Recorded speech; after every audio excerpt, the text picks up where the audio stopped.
90.1 FM y radio.ucentral.cl presenta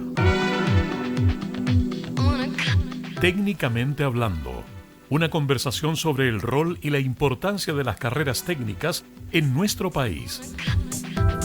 Conducen Claudia Gebert Sepúlveda y Bastián Cuevas Campos.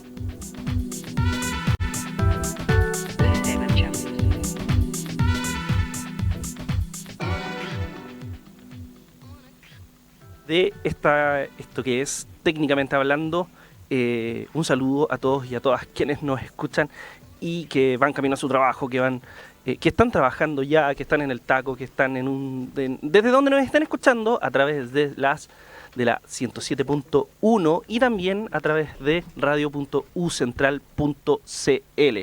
Como todos los días miércoles me acompaña mi amiga y compañera Claudia Gebert. ¿Cómo estás, Claudia? Bien, Bastián, muy bien. En el corazón de Santiago, ¿cierto? Ese es nuestro eslogan. En el corazón de Santiago. Sí. Bien, Bastián, ¿y tú cómo estás? Bien, con ganas de empezar esta semana corta. Corta pero, ya. Pero, que ya empezó, pero que pronto se va a acabar también. Mitad de semana. Mitad de semana, ya que rápido, así inmediatamente todo, pero bueno. Son los veranitos de San Juan que tenemos de vez en cuando. Y ya nos queda nada para fin de año, ¿cierto? Prácticamente 2 meses y medio. Así que nos queda muy poquitito, aprovechar lo que nos queda de año. Ya se pasó el año. Sí, se nos fue el Ayer año. era marzo. Ayer era marzo y ahora ya estamos en octubre. En octubre tirando para noviembre, así que... Y después se viene Halloween, Navidad y se acaba el termina. año. Sí. Y eso todo. Así es. Qué Así es la terrible vida. cómo pasa el tiempo. Sí. Pero contenta, ¿cierto? Porque hoy día tenemos 2 tremendos invitados y vamos a hablar de un tema que a mí me apasiona mucho, que es la educación. Pero no solo la educación, sino que también la inclusividad en la educación. Así que tenemos 2 tremendos invitados. Partes tú presentando al primer invitado, Bastián. Pero por supuesto un invitado internacional. Le damos la bienvenida a Fabio Alexandre Borges. Fabio, quien es profesor de la Universidad Estadual do Paraná, también es líder del grupo de estudio e investigación de sordez y enseñanza en matemática, editor de la revista paranaense de educación matemática, catedrático de disciplinas en graduación y posgraduación, tutor de estudiantes que ejecutan trabajos de investigación en la maestría y en el doctorado. La mayoría de sus asuntos están relacionados a educación matemática inclusiva y desde el 2022 hasta el 2025 forma parte de la Dirección Nacional de la Sociedad Brasileña de Educación Matemática. Muy bienvenido, Fabio. Muchas gracias, Bastián, muchas gracias a todos. Muy buenos días a todos los oyentes del programa y estoy muy feliz de estar acá. Esta es una universidad estatal y gratuita, ¿verdad? Sí, la es Universidad una Estatal de Paraná. Sí, de Paraná, al sur de Brasil. Bienvenido. Y no solamente está Fabio, ¿no? Así es, también nos acompaña Carlos Guajardo Castillo. Él es magíster en educación, mención en docencia e investigación universitaria de nuestra universidad. Tiene un postítulo de especialización en procesos pedagógicos con mención en desarrollo curricular de la Universidad de Santiago de Chile. Es profesor de educación general básica de esta universidad, docente de pregrado de carreras de cátedras como currículum y evaluación, didáctica general, metodología de la investigación, formación ciudadana, y actualmente ejerce como director de la carrera de pedagogía en educación general básica. Bienvenido, Carlos. Hola, Claudia, hola, Bastián. Muchas gracias por la invitación, colegas. Colegas y compañeros de piso, además. Colegas de piso, tal cual. Vecinos. Somos vecinos. Vecinos, sí. ¿no? Y gracias por la invitación y bueno, gracias por recibir a Fabio, que hoy día, en el fondo, estos días va a estar en nuestra carrera. Ya esto se venía gestando hace un tiempo, por lo tanto ya partió ayer, digamos. Y como ustedes señalaban, ya con ganas de viernes, ya uno como que a esta altura del año ya espera todos los feriados que vengan. Sí. Sí, todos los feriados que vengan. Porque llega septiembre, increíble, se va pero volando el año. Sí. Uno empieza a contar los feriados. Uno lo empieza a contar, Sí. sí, pero no porque no quiera trabajar, quizás el cansancio. El cansancio ya del año. Del año, ya, y bueno, como ya está todo en términos ya normales, digamos, funcionando, entonces pasa el tiempo. Pero bueno, así que gracias por la invitación y gracias por invitar a Fabio, que es tremendo invitado también. Gracias a ustedes por Nosotros acompañarnos. felices. Bienvenido, Fabio, también yo sé que ayer llegaste al país. ¿En Chile? ¿Sí? No, desde viernes. Ah, perfecto. Sí. Perfecto. Súper bien. Pero entramos en materia. ¿Les parece? de todas maneras. Hay un concepto fundamental que trasciende a la educación en general, que tiene que ver con la inclusión, que no solamente tiene que ver con un área en particular, sino que es una de las características necesarias de la educación moderna. Entendiendo esta educación moderna como una educación que mira al educando, a la educando desde el punto de vista de su integralidad.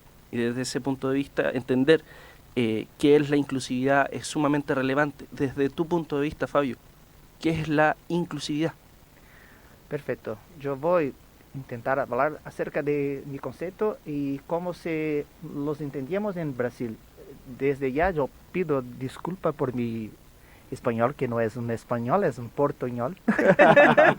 Y voy a hablar un poco más despacito para que no perjudiquen los oyentes, ¿ok? Bueno, en Brasil, desde el año 2000, más o menos, acompañando las decisiones internacionales, tenemos una defensa de inclusión en todos los documentos de la educación. Documentos nacionales, estaduales, como provinciales, municipales, hay que tener la defensa de la inclusión. Y cuando hablamos de inclusión, estamos diciendo acerca de que todas las personas tienen derecho de estar en la escuela, estar en la universidad, si lo quieren, y también de aprender. No solamente de estar, o de los derechos de que ya se obtuve de estar en la escuela, pero de aprendizaje es lo más importante. No hay inclusión si no hay aprendizaje. Esto es lo más importante. Entonces tenemos que hacer la defensa de que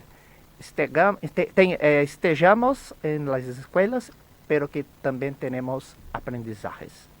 Y esto es lo más importante. Entonces, cuando hablamos de inclusión, es un tema más amplio para todas las personas. No es solamente, es más común que cuando hablamos de inclusión, las personas lo piensan acerca de los estudiantes con discapacidad, pero no es solo eso, es para todos exactamente.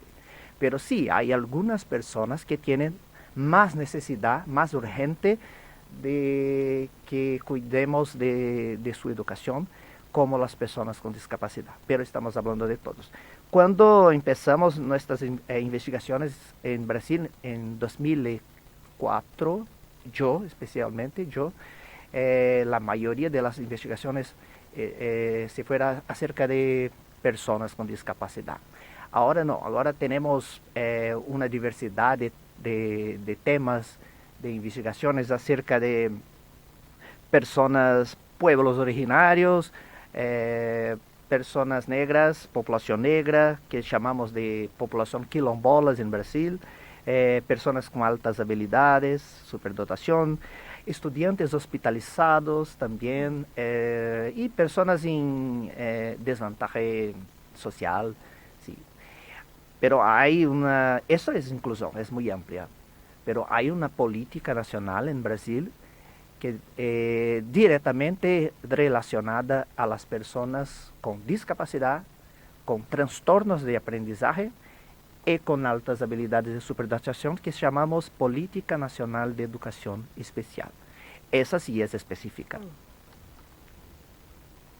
Cuéntanos un poco cómo se estructura esta Política Nacional de Educación Inclusiva, cuáles son los elementos centrales que tiene. Claro, con la Política Nacional de Educación Especial, hay la defensa de que los estudiantes, la preocupación con los estudiantes con discapacidad, con altas habilidades y con trastornos de aprendizaje, tiene que ser una defensa de todos nosotros. Antes de eso, había a las escuelas especiales, y eso no es más posible en Brasil. No se puede tener escuelas especiales, escuelas de educación diferencial, como se llama en Chile, ¿sí? Llamamos de educación especial. Entonces, la educación especial se transversaliza en toda la escuela, Todos los profesores tienen que se preocupar con la educación especial. Sí hay servicios de educación especial, como intérprete de lenguas de señales para sordos, como tutores para estudiantes ciegos, para estudiantes autistas, sí hay, pero los estudiantes están en los mismos espacios. Y lo gran problema es que las formaciones no están acompañando esto. Tenemos que avanzar un poco más en las formaciones docentes. Entonces, este es un gran problema para nosotros. En Brasil hay una otra ley que es muy importante para la inclusión, que se llama Estatuto de la Crianza, de los Niños y de los Adolescentes, que dice que, entre otras cosas, que es obligatoria la matrícula, la inscripción de todos los estudiantes. Los padres y madres no pueden dejar sus hijos en sus casas. Antes de eso, muchos estudiantes con discapacidad se quedaban en sus casas. Y eran, como puedo decir, invisibles para la población. Y entonces junta el Estatuto de los Niños y los Adolescentes con la Política Nacional de Educación Especial, hay un incremento de matrículas de estudiantes con discapacidad. Por ejemplo, en 1997 habían 300.000 estudiantes con discapacidad matriculados en las escuelas comunes, escuelas inclusivas. En 2017 habían más de 1 millón de estudiantes. Hoy hay mucho más. Entonces es un número importante para decir cómo esta política torna a estos estudiantes visibles a toda la comunidad. Interesante, porque tú mencionas además que hay una transversalidad. Sí, exacto. Y esa transversalidad está teniendo quizás como desafío, ¿cierto?, la formación de los docentes. Exacto. En herramientas, ¿cierto?, para atender justamente necesidades especiales, sí, para poder en el fondo educar con inclusividad. ¿Cómo se está abordando esa necesidad, ese desafío desde el currículum docente? ¿De formación? Bueno, estamos muy empezando eso aún porque, mira, tenemos una cultura excludente en Brasil, creo que en Chile también, principalmente en las universidades. Somos históricamente y culturalmente excludentes, especialmente en los cursos en las graduaciones de matemática. Es una relación de poder, casi una relación de poder hacer matemática. Los que saben matemática son poderosos, los que no saben no son tanto. Esto es culturalmente una idea, ¿sí? Entonces, no es fácil transversalizar la idea de inclusión para que sea discutido en los cursos de formación inicial. La idea es que hagamos un empoderamiento de nuestras potencialidades. Por ejemplo, yo soy un profesor de una universidad estadual de graduación en matemática. Si yo tengo algún conocimiento de educación especial, que es mejor do que mi español, yo puedo empezar conmigo a movimentar mis amigos, profesores, porque mira, yo tengo una asignatura que se llama Educación Matemática Inclusiva actualmente. Yo soy profesor de Educación Matemática Inclusiva en la carrera de matemática. Yo puedo hacer muchas cosas, pero el profesor de políticas públicas también puede. Y yo puedo hablar con ellos. Yo puedo, por medio del diálogo, hacer más cosas. Incluso el profesor hay una disciplina obligatoria que se llama Lengua Brasileña de Señales, obligatoria en todas las graduaciones, todas, sin decisión. Yo puedo hablar con ella también por medio del diálogo, mejorar mi conocimiento en mi disciplina. Otro ejemplo, hay otra asignatura de profesor del laboratorio de educación, de matemática, para trabajar con materiales didácticos, ¿sí? Este también puede hacer cosas, un movimiento en torno de la educación inclusiva. Yo digo que la educación matemática, que es una parte de la matemática que se preocupa con la educación, ya nació para ser inclusiva. Entonces, educación matemática inclusiva es casi una redundancia. Si trabajamos con laboratorios, con tecnologías, con modelación matemática, con juegos, ya estamos siendo inclusivos en un poco, ¿sí? Entonces la transversalización es necesaria, pero tengo conocimiento de que tenemos límites en nuestros profesores y tenemos que empoderar, hacer un empoderamiento a partir de lo que lo podemos hacer, los profesores que tenemos. Claro. Tenemos que trabajar a partir de lo que tenemos. Y lo que tú mencionabas, desde la interdisciplina. Sí, exacto. Claro, enfocarnos desde la interdisciplina, exacto. Abordar la inclusividad desde ahí. Pero abordaste también esta relación. Cuéntanos un poquito más. ¿Cómo se relaciona efectivamente la inclusión con la matemática? Ah, sí, exacto. Bueno, como he dicho, la matemática es casi una relación de poder, ¿no? Históricamente, quien sabe matemática es como un poderoso en la escuela, en la universidad. Cuando yo digo que soy matemático, las personas dicen, wow, qué loco. Y hace 2, 3 años, yo pedí para estudiantes, niños, diseñar cómo los imaginaban la persona que creó la matemática. Y la persona que creó la matemática, mayoritariamente hombre, con gafas, con características de loco, vive solo, vive isolado, aislado, también, ¿qué más? Todo se resume en números, su casa tiene números, en su cabeza tiene números, es casi un Einstein de la matemática. Entonces, mira, es una relación de poder para pocos. Eso creo que es lo motivo por que en Brasil la carrera que más avanzó acerca de la inclusión es la matemática, por cuenta de su necesidad natural, su necesidad histórica. Hay muchas y muchas investigaciones, grupos de pesquisa, de investigaciones acerca de la educación matemática. Porque por esa relación de poder. Entonces, lo más importante para mí era reconocer que la inclusión es una cuestión de justicia social. Es una cuestión de justicia, porque todos tenemos el derecho de estar en la escuela, y la escuela tiene la potencialidad de transformación de vidas para el futuro, para que podamos alcanzar posiciones mayores para todos. Entonces, por ejemplo, cuando yo soy profesor de la educación básica, como yo fui, yo tengo que tener especial atención acerca de mi elección de las tareas matemáticas.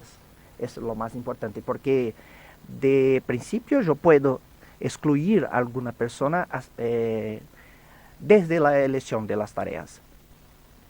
Hay algunas tareas van a tornar más visibles mi imposibilidad. Algunas tareas van a tornar más visibles mis posibilidades. Eso que tenemos que tener en cuenta. En la matemática sí es posible. Por ejemplo, tenemos que hacer una diversificación de las representaciones matemáticas. Un ejemplo, para estudiar funciones matemáticas, no sé cómo se llama. Funciones, sí. Funciones matemáticas. Yo puedo hacerlo solamente con textos de portugués. Pero yo puedo hacer también con imágenes que son más importantes para los sordos, para los autistas, para tantos otros. Yo puedo hacer con diagramas, que tenemos investigaciones que prueban que los sordos y los autistas lo prefieren estas tareas. Entonces tenemos que diversificar nuestras escolhas. Y también, entonces, la elección de las tareas es lo más importante, para no excluirnos de inicio de algunos estudiantes. Y también, cuando vamos a elegir nuestras tareas matemáticas, podemos tratar de temas complejos de la sociedad, que en los problemas, los enunciados de los problemas. Por ejemplo, racismo, por ejemplo, desigualdad social, como homofobia, como estos temas pueden estar en las tareas matemáticas también perfectamente, en clases de estadística, por ejemplo. Creo que más o menos eso. Interesante. No sé si me fez comprender.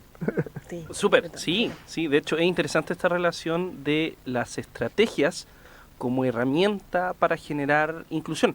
Sí. Más allá del contenido, el contenido es sumamente relevante, es nuestro objetivo a desarrollar, pero la estrategia es lo puntual. Tú mencionaste algo antes de lo que nos comentabas que tiene que ver con la comunidad, con el diálogo en la comunidad. ¿Cómo se da esto precisamente en la universidad de donde tú vienes, que es la Universidad Estadual du Paraná? En tanto diálogo entre docentes para generar inclusión. Bueno, en la Universidad Estadual de Paraná, que llamamos Universidad Estadual do Paraná, es una universidad pública estatal, totalmente estatal, y tenemos muchos estudiantes que trabajan al día y a noche están a estudiar, ¿sí? La mayoría de los cursos de las graduaciones son nocturnas. Eso ya es una característica que necesita de cuidado acerca de la inclusión. Yo estuve en un cargo, en una ocupación de una diretoría de enseñanza, donde podemos aprobar la política de cuotas para personas negras y para personas con discapacidad. Tenemos esta política en la universidad, como en otras universidades brasileñas, porque hay una decisión judicial acerca de su legalidad, ¿sí? Entonces podemos hacer políticas de cuotas y es muy importante para nosotros en nuestra universidad, especialmente porque es una universidad de trabajadores, hijos de trabajadores, ¿sí? Y también aprobamos ¿cómo se puede llamar? Un centro es un grupo de trabajo que se llama Centro de Educación y Derechos Humanos, que funciona con 3 núcleos, un de educación especial, diferencial, otro de relaciones de género y otro de relaciones étnico-raciales. Entonces, los estudiantes y los profesores tienen estos 3 núcleos para hacer diálogos y también para tener atendimientos psicológicos, incluso psicológicos, algunos estudiantes necesitan de estos atendimientos, y también para las orientaciones de los docentes. Esto es un comienzo, como ejemplo de que lo he dicho de empoderamiento. Tenemos los centros de educación y derechos humanos para empoderar la universidad, para alcanzar otros profesores y para que los estudiantes sepan que son bienvenidos en nuestra universidad. Entonces, el Centro de Educación y Derechos Humanos haga muchas acciones de inclusión y acompañamiento. Acciones de reestructuración de los currículos y también de acompañamiento de cómo los estudiantes están siendo recibidos. Mira, son 2 cosas diferentes. Tenemos que tener inclusión en la universidad y tenemos que hacer formación para una actuación docente inclusiva.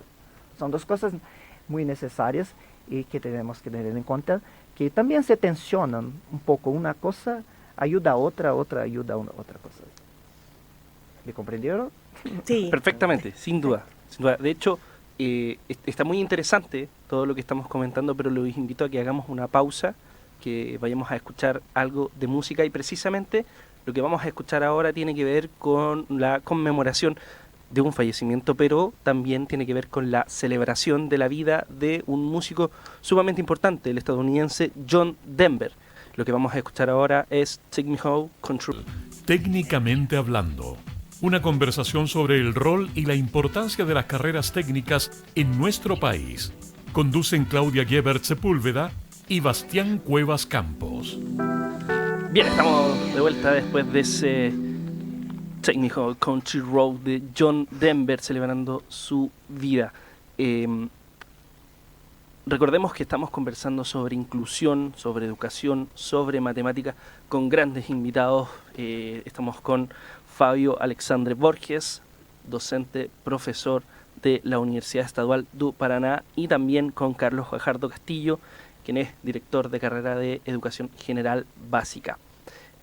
Hay un tema que habíamos mencionado anteriormente y es interesante profundizarlo, y que tiene que ver con la formación de los y las futuros y futuras docentes respecto de este componente. ¿Cómo ven ustedes, cómo ves tú, Fabio y Carlos, esta deficiencia en formación en materia de inclusión? Sí, bueno, en Chile, estaba escuchando bien atento lo que decía Fabio, sobre todo en esto del Centro de Educación en Derechos Humanos. Bueno, en Chile prácticamente la formación de profesores, al menos hay dos elementos que regulan un poco la inclusión en el sistema escolar. Por una parte está la ley de admisión, la ley de inclusión escolar, que lo que regula son elementos más bien como la admisión. Si bien recuerdan, hace un tiempo atrás había que postular a un colegio, se habló mucho de la tómbola, en un minuto en que había que cualquier apoderado, cualquier familia que quisiera matricular a un estudiante en un colegio, podía ser aceptado en ese colegio con un cupo en la medida que se sometía a un sorteo. ¿Ya? Eso ya se eliminó, producto de la ley. El copago, por otro lado el tema de la subvención, que hoy día, como sabe, mucho de los colegios municipales van a pasar a los servicios locales, y por otro lado también el tema del lucro, ya que son lo que regula la ley. Pero lo que está mucho más presente es que quizás haya una diferencia ahí con Brasil, es el decreto 83, que el decreto 83 lo que hace, y que está con foco más bien en básica y en párvulo, ya no llega a la media, es poner su interés principalmente en las adecuaciones curriculares que tendrían que llegar a realizar los profesores en la escuela. ¿Ya? Y ahí se entrega un marco normativo curricular para los profesores de educación, para los educadores de párvulo y profesores de básica, en cómo conllevar acciones curriculares inclusivas. Ahí hay un marco regulatorio. En abril de este año nos visitó Sergio Sánchez, que es un profesor de la Universidad Autónoma de Madrid, que trabaja el DUA, tiene muchas investigaciones del diseño universal de aprendizaje, el cual nos señalaba que, claro, Chile lleva una ventaja, porque Chile de alguna manera explicita, lo hace concreto en el decreto 83, el DUA. El DUA es un enfoque, es una estrategia que permite de alguna manera permitir que todos y todas las estudiantes puedan ser atendidos más allá de la discapacidad intelectual o física, como se denomine. El DUA no es solo aplicable para los profesores y profesoras o para quienes formamos a profesores. El DUA lo puede realizar Bastián si es sociólogo y hace clases en arquitectura, en sociología, Claudia en el ámbito de la economía. El DUA en sus tres principios, que es la implicación, porque ha ido modificándose el DUA con el tiempo. Hoy día está el DUA 2.0, ¿ya? Que cambió un poco el orden de los principios.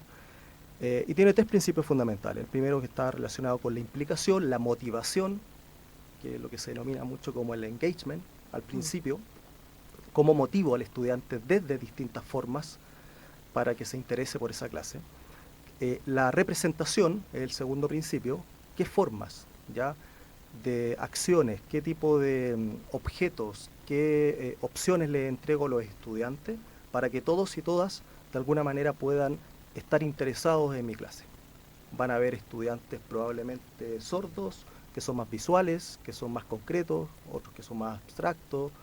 Entonces yo como profesor tengo la misión de representar el contenido desde distintas formas, desde la PPT, porque sé que hay estudiantes que son más visuales y van a poner más atención al icono que yo coloque en la PPT, así como hay algunos que son más auditivos y tendré que agregarle un audio al PPT. Y ahí estoy de alguna manera atendiendo a todas las necesidades de la sala de clase.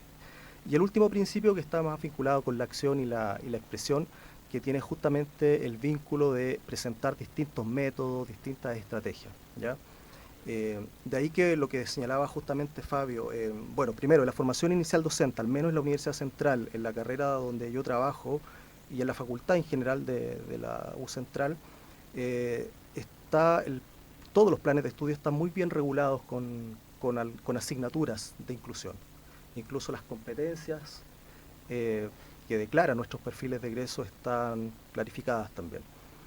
Quizás, y en Chile yo diría, desconozco una universidad, al menos en Chile, que tenga este centro que señalaba Fabio de derechos humanos, que lo que entiendo es regular en la universidad la normativa del profesorado, pero también el currículum, cómo se van insertando asignaturas, que no solamente den tributo y digan voy a colocar una asignatura de inclusión en mi malla para ser inclusivos, para que tenga un sello inclusivo, sino que haya una cuestión transversal como institución, ¿ya? Bueno, acá en la central tenemos hoy día la unidad de género y diversidad, que de alguna manera ha ido avanzando en eso, pero apunta a un foco en particular. Quizás falta algo mucho más macro, ¿ya? Que regule hacia abajo, donde todas las carreras probablemente de las universidades incorporen esto como un sello transversal. Por lo tanto, y ahí me quería colgar de algo, porque justamente en materia de inclusión y en matemática, ayer conversábamos con Fabio que se suele hablar mucho de la matemática en plural, pero él decía que para hacerlo inclusivo había que hablar de matemáticas, ¿no? Tenía un vínculo por ahí. Entonces, hasta los términos hay que tener mucho cuidado hay que educar mucho a los profes, ¿ya?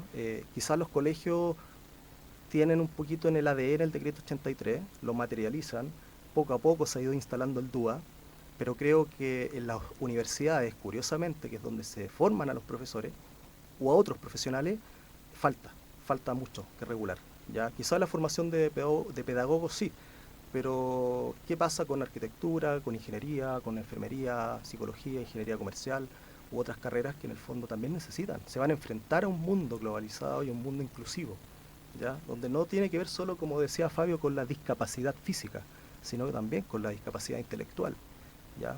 Por lo tanto, yo creo que en las universidades sí, falta un poco más que instalar el tema de la inclusión. No solamente como una frase cliché, ni responder a la cuota del 1% que hoy día le piden a las empresas. Acá en Chile se pide incorporar un 1% de alguna manera, para que lo entienda Fabio, de personas que tengan alguna dificultad o alguna discapacidad física o intelectual. Eso hoy día es por ley, que cada empresa debe cumplir con un 1% mínimo, ¿ya? Pero eso no basta para poder subsanar el problema. Eso es como muy concreto, ¿ya? Hay que transversalizarlo mucho más. Eso, entonces, ¿matemática o matemáticas? Que me quedé con la duda, porque algunos nos dicen matemática y otros nos dicen, y tú ahora nos clarificabas que eran matemáticas. Sí, lo nacimiento de la matemática ya por sí solo es excluyente, porque valoramos la matemática occidental, pero los pueblos originarios de Chile, de Brasil, ya tienen muchas matemáticas, como lo conductor de taxi tiene una matemática, como la modista tiene una matemática, hay que tener diálogo, porque sí, es necesario que tengamos una matemática universal, pero sin diálogo no hay comprensión. Si llego para un estudiante indígena y no valoro sus conocimientos matemáticos, no hay diálogo. Él va a continuar a creer en su matemática como necesaria y en la matemática de la escuela como no necesaria. Entonces hay que tener diálogo, y por eso cuando hablamos de matemáticas, yo me recuerdo de un muy importante investigador, profesor, que falleció el último año en Brasil y conocido mundialmente, que se llama Ubiratã D'Ambrosio. Ubiratã D'Ambrosio crió un termo después de sus visitas a África, a otros países más pobres, que se llama etnomatemática.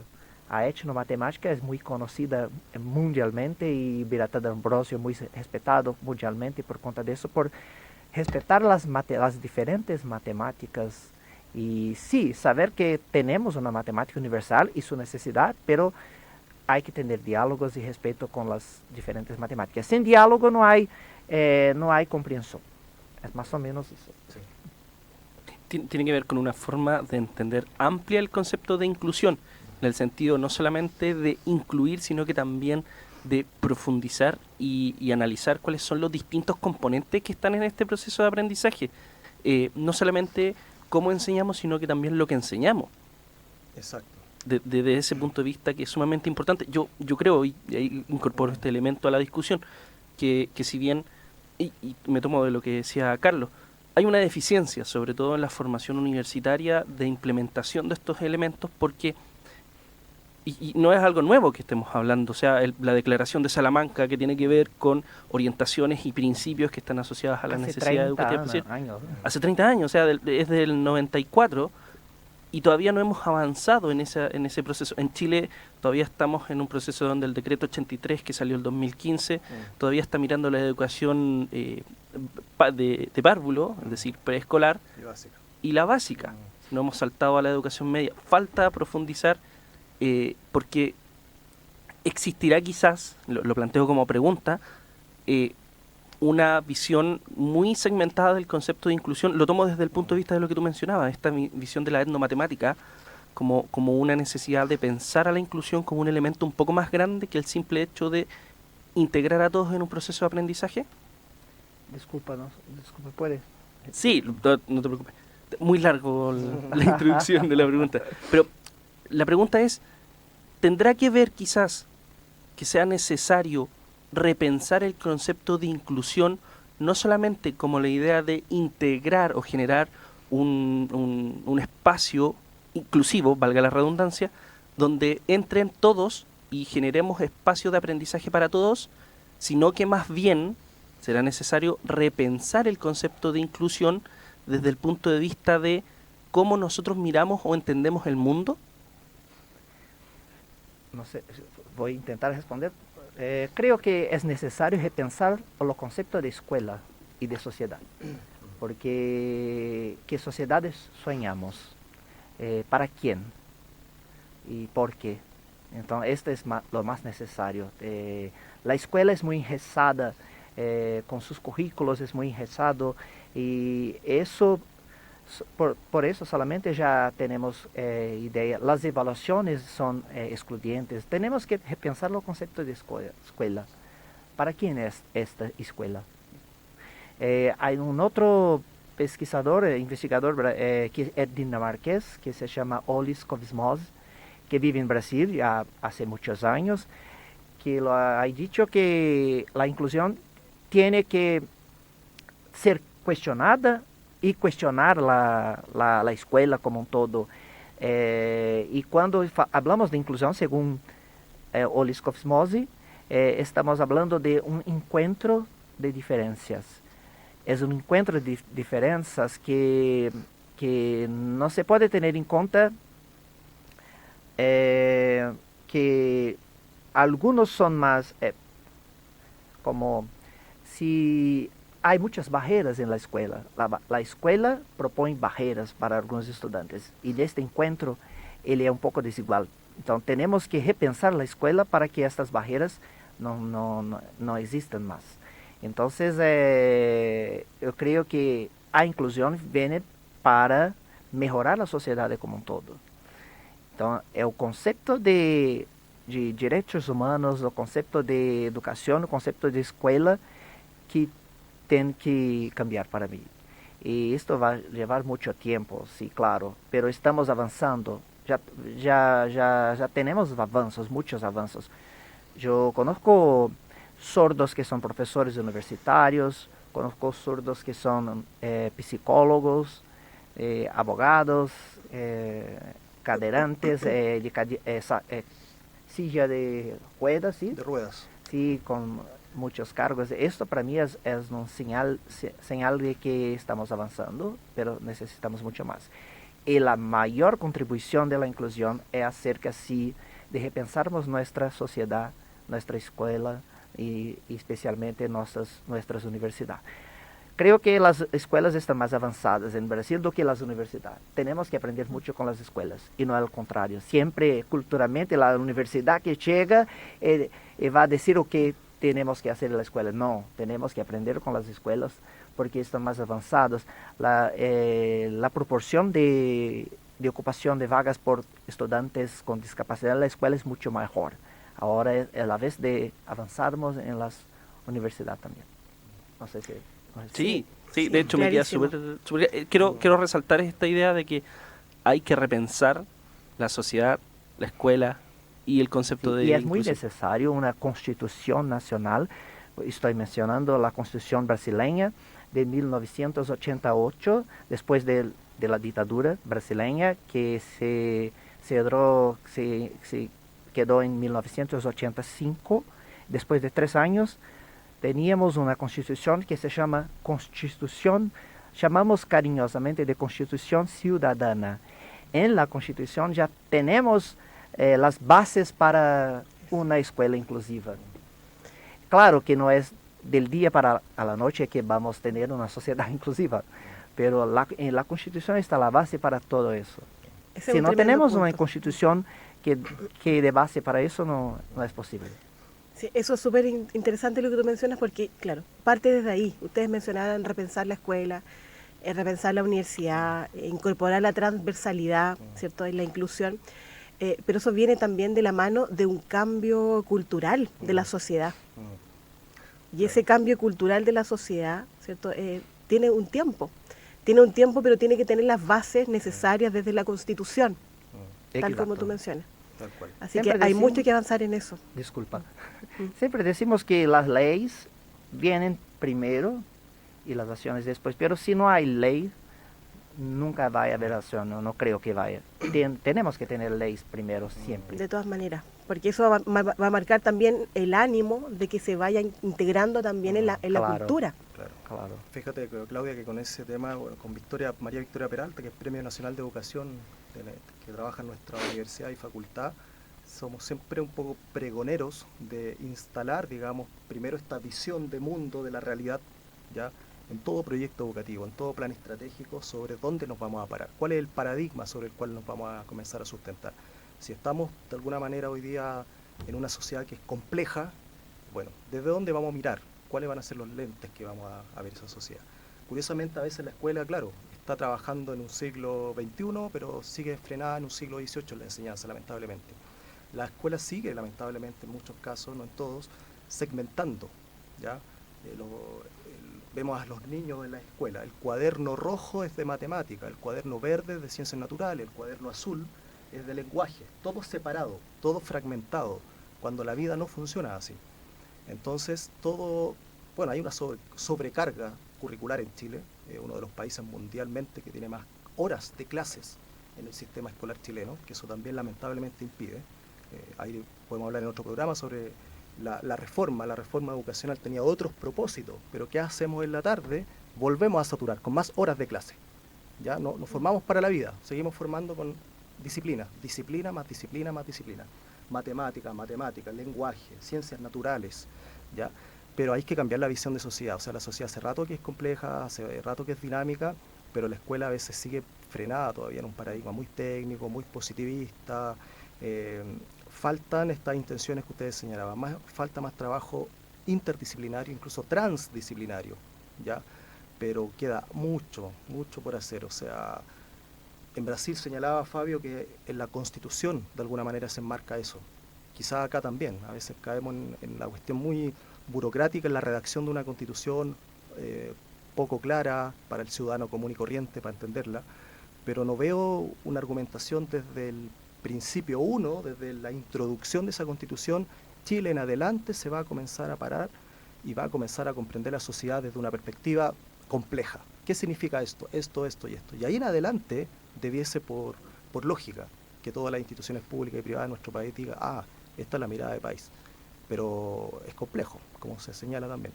Bueno, así que, pero hay mucho que hacer en materia de educación. Además los cambios son un poco lentos, además. Sobre todo cuando hay cambios políticos.